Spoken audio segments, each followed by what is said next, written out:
if we are, shame on us.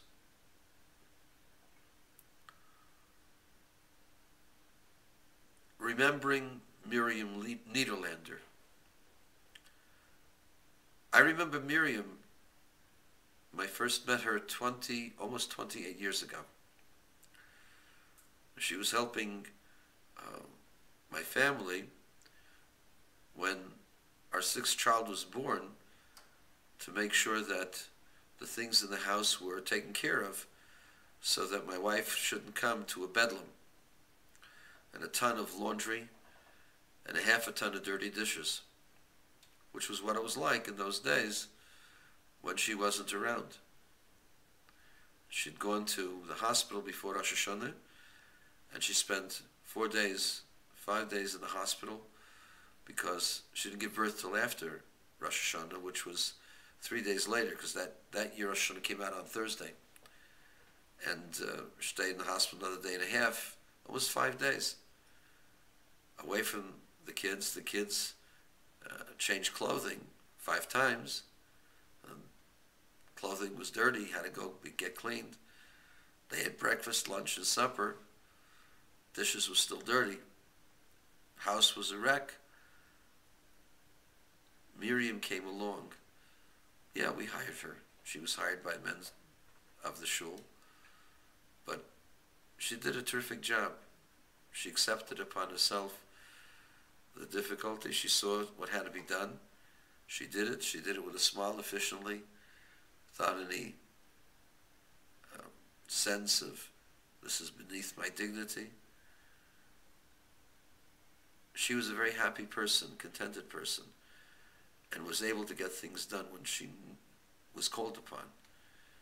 And despite, in her later years, having difficulty moving, she's a person of tremendous self-confidence and ability to get things done where others wouldn't.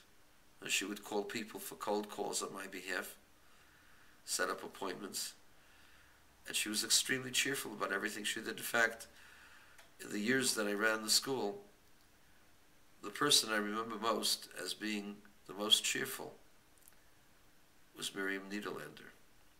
Miriam was a person who could make a negative situation appear to be positive. She accepted everything that came her way with a smile. She was thankful for the love she received, the love she gave. She was thankful for the simple things in life. Most of all, she understood that every situation can be made better, and every negative can be transformed into a positive. And that's the secret of the name Miriam. Miriam comes from the word marim, or bitter. But Miriam, the first Miriam, was not a bitter person at all. On the contrary, very positive, enthusiastic person that got her father to remarry her mother when her father divorced because of Pharaoh's decree. She said to Pharaoh, to Amram, her father, "You're worse than Pharaoh. Pharaoh decreed only on the boys. You're making it impossible for there to be Jewish girls as well."